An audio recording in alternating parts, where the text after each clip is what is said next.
Are you tired of sitting on the sidelines? Why haven't you taken action yet? Stay tuned to this episode of Prime Properties TV. I promise you, it'll be worth it.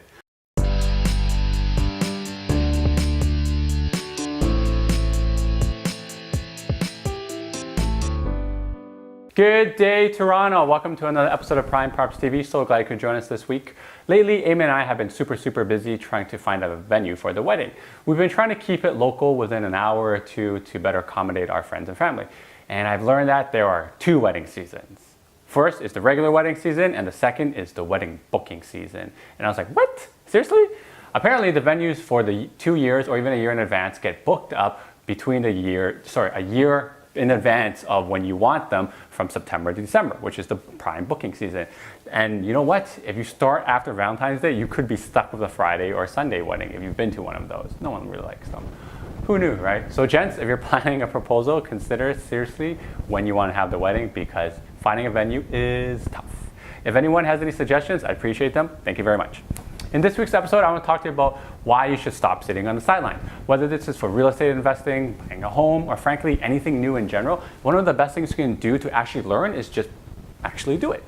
Don't mistake me for a huge risk taker. I'm actually a huge believer in learning from other people's mistakes, standing on the shoulders of a giant, but making sure you don't completely screw up or even planning for the worst case scenario. But all of these reasons are symptoms of what I call excuse-itis. A state of mind that sets fear in you and gives you a reason to not take a step forward and simply just do it. Life will always throw you guys a curveball. It's about how you deal with these curveballs that will dictate what kind of life you'll have. Nobody goes through life perfectly. If life was like a straight road, then you waiting for all the lights to turn green is never going to happen, and you'll be waiting for a long time. Red lights and yellow lights, you should always anticipate them because they are going to happen. And you'll probably reach the finish line faster, even if the red lights and the yellow lights happen, than just waiting for all green. Trust me, I know. Let me give you guys an example of why I'm telling you this story. I had a client who bought their first investment property with me a few years ago, back when the market was booming. This was a young professional who we're going to call Bob, and he bought his first property by the waterfront, which is a condo, 1 bedroom, for $365,000 back in 2015. Bob had big aspirations, but was very worried about having a bad tenant and the market turning down, like with most people when they buy the first property.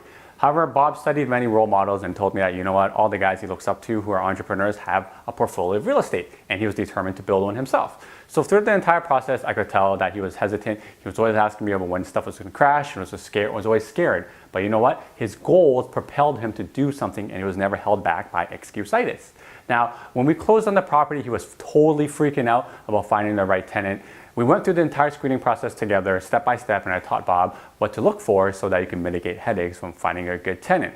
Now, Bob is on his second tenant, and he found that person by himself without my help. So congrats to you. You know who you are. I'm just not going to put your name out.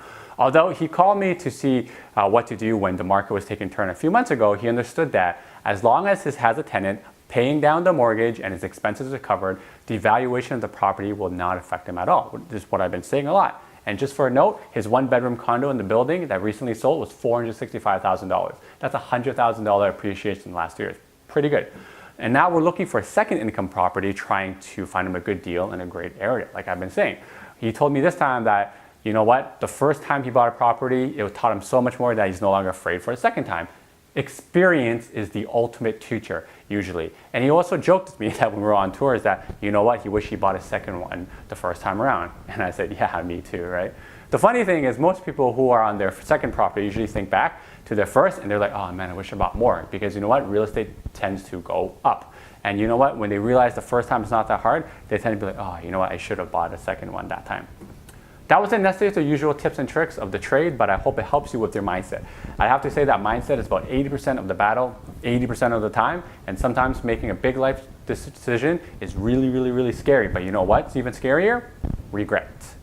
Thank you guys for watching. If you learned something or simply enjoyed watching this video, make sure to subscribe to Prime Properties TV right here and click on the little bell so you'll be notified when we put up new content. If you guys have any questions or comments, feel free to leave them in the section below. And please remember, share this with family and friends, because like I always say, an educated consumer is the best consumer. I'll see you next time, Toronto. I don't think I'm Alright, spin the cup. Yeah. Yeah?